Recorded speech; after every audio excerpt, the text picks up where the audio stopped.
Laura pour le podcast de Renaissance, première. Donc, je m'appelle Laura, je suis psychologue clinicienne et je travaille depuis 2 ans au sein de Renaissance. J'ai commencé à travailler dans la nutrition déjà en stage de psychologie. J'ai travaillé dans une clinique de poids et c'est vraiment là que mon intérêt pour la nutrition s'est développé. Par la suite, j'ai suivi des cours de nutrithérapie et en finalité, c'est Anaïs qui m'a formée à sa méthode pour assurer les consultations psychologiques mais également nutritionnelles. Du coup, c'est durant le stage que j'ai réalisé en master de psy que j'ai travaillé dans une clinique de poids où je me suis rendu compte que la nutrition était hyper intéressante, mais également que les patients qui venaient ouvraient cette porte de j'ai besoin d'aide pour mieux m'alimenter, mais en même temps, c'était une porte qui en ouvrait d'autres. Qui relevait beaucoup de problématiques totalement différentes, que ce soit de l'ordre relationnel, familial, dépression ou d'autres raisons.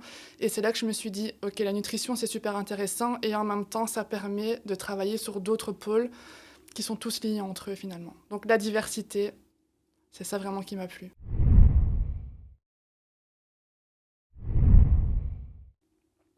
Je pense vraiment que ce qui pourrait peut-être me différencier de mes collaboratrices, c'est justement le fait que je sois psychologue, qui me permet justement d'aborder peut-être plus en profondeur certaines problématiques. Donc comme mentionné, tout ce qui est état dépressif, burn-out, des problèmes relationnels, vraiment ce qui touche à la sphère du psychologique, sans pour autant rentrer dans des consultations psy. Donc j'ai peut-être une autre approche et une autre vision. Je dirais pas plus à l'écoute, parce qu'on est toutes à l'écoute, mais en tout cas j'ai peut-être une manière d'aborder les choses différemment sur ce point-là.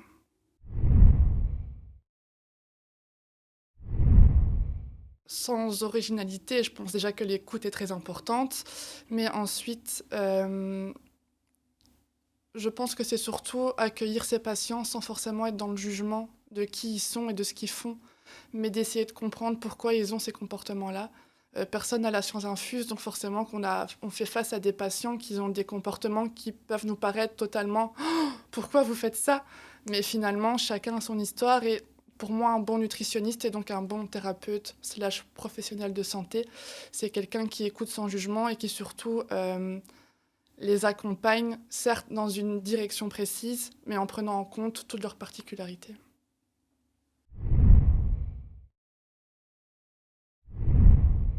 Je pense que, alors je pense à une patiente en particulier, mais on peut le généraliser aussi, quand des patients se livrent par rapport à des projets très personnels qu'ils n'arrivent pas à mettre, en tout cas ce sont des projets qui n'arrivent pas à aboutir pour X ou Y raison.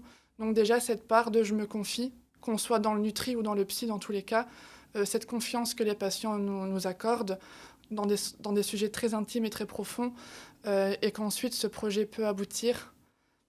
Alors, c'est eux qui mettent tout en œuvre, mais en même temps, on se sent tellement impliqué parce qu'on les voit mensuellement, donc on finit par construire une relation de confiance et on connaît leur vie. Et quand leurs projets aboutissent, ouais, ça fait toujours chaud au cœur.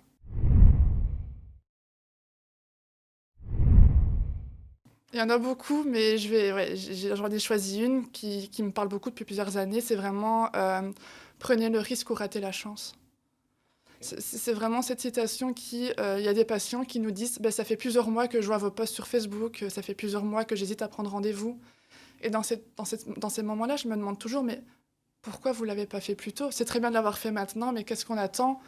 Donc ouais, vraiment cette citation de prenez le risque ou ratez la chance, je pense que c'est quelque chose qu'on pourrait appliquer de manière quotidienne dans notre vie.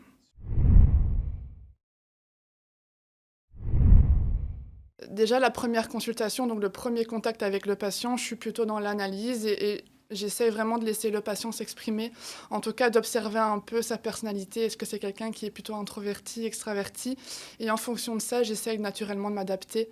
Quand je vois que c'est quelqu'un qui a plus besoin d'explications, de prendre le temps de répéter les choses, ou quand c'est quelqu'un voilà, qui est très structuré, etc., de toujours essayer de m'adapter à ça. Chaque personne est différente, donc l'analyse, l'observation, l'adaptation.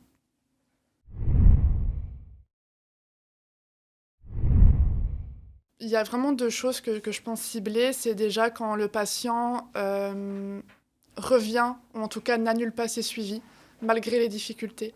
Donc quand un patient, éprouve des difficultés, mais qui vient toujours en suivi pour nous les expliquer, les exprimer sans peur, pour moi ça c'est déjà une réussite. Ça veut dire qu'il nous fait assez confiance. et qu'il est prêt en tout cas à mettre les choses en place, même si ça prend du temps, pour aller vers le changement. Et ensuite, bah, je dirais quand les personnes viennent avec le sourire et qu'elles nous disent bah oui, je me sens mieux, tout simplement.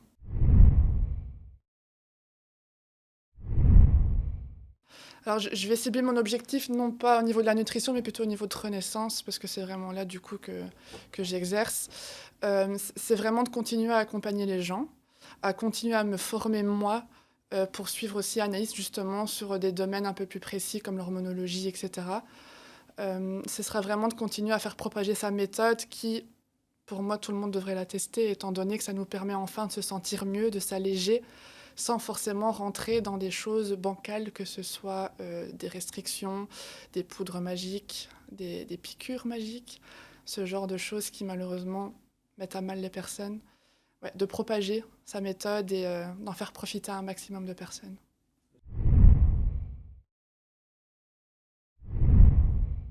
L'objectif principal, ce serait vraiment de continuer à évoluer en tant que nutri, mais aussi en tant que psy, parce que mine de rien, ça reste deux domaines qui ne sont pas dissociables, c'est totalement lié.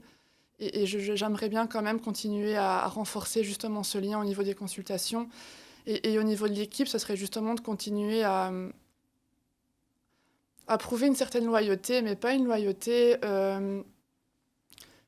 envers mon équipe, mais envers les patients. On est fixe, on est là pour eux, je suis là pour l'équipe, mais je suis là pour les patients et ils peuvent nous faire confiance.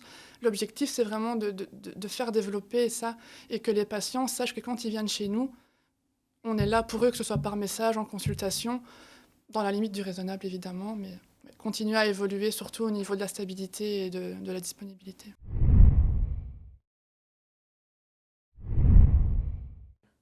J'aurais envie de lui dire que ça pourra peut-être paraître inconfortable au début, mais il y a une autre citation que j'aime beaucoup qui dit qu'il faut apprendre à rendre confortable l'inconfortable. Et donc, quand on vient chez nous, enfin chez Renaissance, au cabinet, il faut vraiment partir sur une page blanche. J'ai eu des mécanismes, j'ai eu des comportements, des habitudes, des croyances. On vient au cabinet, on restructure tout ça et on part avec un nouveau mode de vie. Mais il faut se laisser la chance. Il faut prendre le risque, ça vaut le coup.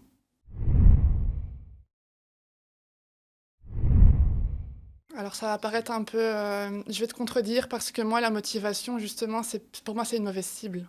C'est pas la motivation qui me pousse tous les jours parce qu'on n'est pas tous les jours motivé. Par contre ce qui me maintient dans cette envie, dans cette ambition, c'est les retours des patients.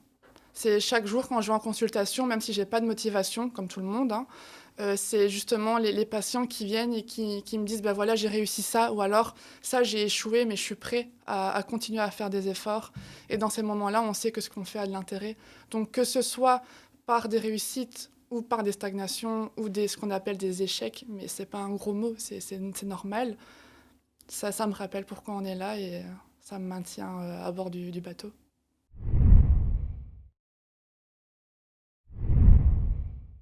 Oui, forcément, on est assez libre de discuter, d'émettre nos objections, d'émettre nos avis. On a plein de fichiers partagés qui permettent justement de faire des to-do list, des questions à poser et voilà, après en fonction du bien-être de chacun, ben, on essaye de trouver des solutions. Il y a des concessions à faire, c'est normal. Mais oui, Anaïs est à l'écoute. On est à l'écoute des unes des autres, je pense. Et au-delà d'être une équipe de travail, on reste une équipe, bah, de nanas qui font de leur mieux pour faire avancer les choses, quoi.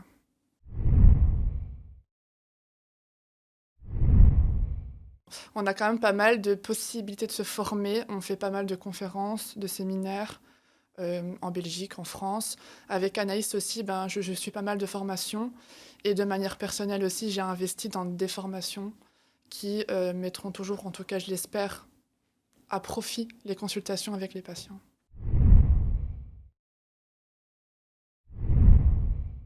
Oui, bien sûr, on peut en discuter à n'importe quand. Dès qu'on a quelque chose à dire, on peut en parler, on peut s'appeler, on peut envoyer un message. On a des réunions tous les mois pour en discuter en équipe. Il y a vraiment aucun souci là-dessus, que ce soit au niveau des consultations, de manière peut-être plus individuelle par rapport à notre manière d'être, avec nos patients. On peut toujours discuter de tout et il y a aucune barrière. Il y a vraiment tout est OK.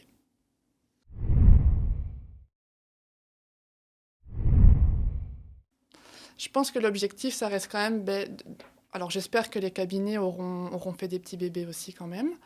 Bien sûr, on ne pourra pas se dédoubler. Donc ce sera toujours de continuer les consultations avec les patients et toujours à continuer à amener cette méthode. Mais en même temps, j'espère aussi pouvoir peut-être proposer d'autres choses que des consultations, des ateliers, que ce soit des groupes de parole, que ce soit psy-nutri ou psy-nutri du coup ensemble.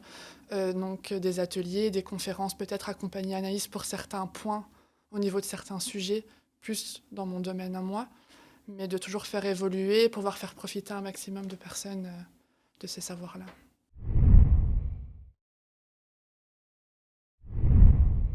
Je pense que si une personne veut rejoindre Renaissance, ce qui sera vraiment important en termes de valeurs, ce sera d'une part l'authenticité.